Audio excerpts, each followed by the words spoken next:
Alright, let's dive into something that's been bubbling under the surface in the NBA world, and trust me, it's a doozy. So, here's the deal: Kawhi Leonard, the Clippers, and a whole lot of money changing hands in ways that are raising some serious eyebrows.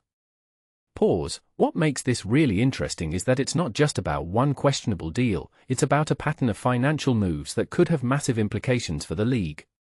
Personally, I think this story is a perfect example of how the business side of sports can get messy, and it's a reminder that what happens off the court can be just as dramatic as what happens on it.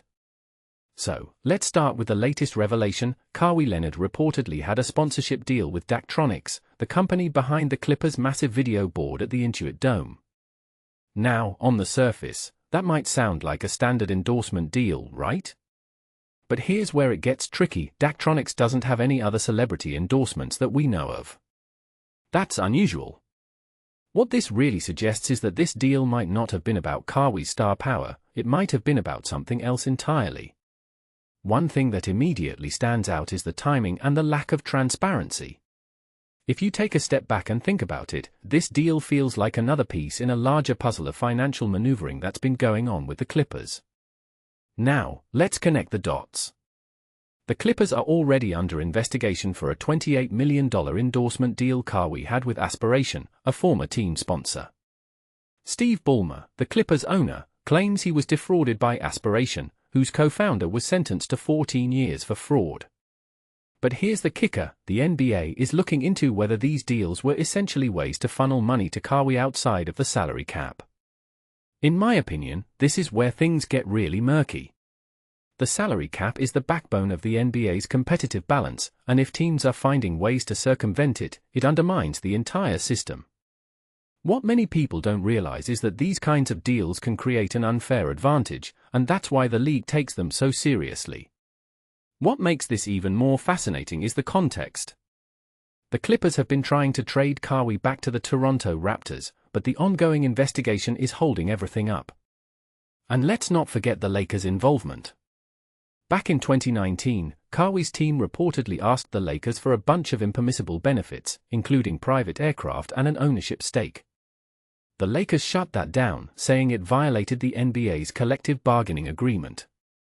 From my perspective, this shows that Kawhi's camp has been pushing the boundaries of what's allowed for a while now. The question is, how far is too far? Here's where I think this story gets really compelling. Kawhi and the Clippers have been adamant that they've done nothing wrong. Kawhi himself said, "I think we're going to be in the clear." It's not stressing. But the fact that this investigation has dragged on for an entire season suggests that the NBA is taking this very seriously. Personally, I find it hard to believe that all these deals were just coincidences. If you ask me, there's a bigger picture here, one that raises questions about how teams and players navigate the financial rules of the league. So, what's the broader implication of all this? Well, if the Clippers are found guilty of salary cap circumvention, the consequences could be huge. We're talking fines, loss of draft picks, maybe even voided contracts. But beyond that, this story forces us to think about the ethics of these kinds of deals. Are they just creative business moves, or do they cross the line into something more problematic? In my opinion, this is a wake-up call for the NBA. The league needs to tighten its rules and enforcement if it wants to maintain fairness and integrity. As we wrap this up, I'm left with one big question: how will this all play out? Will Kawhi and the Clippers come out unscathed, or will this be a defining moment in how the NBA handles financial misconduct? What's your take?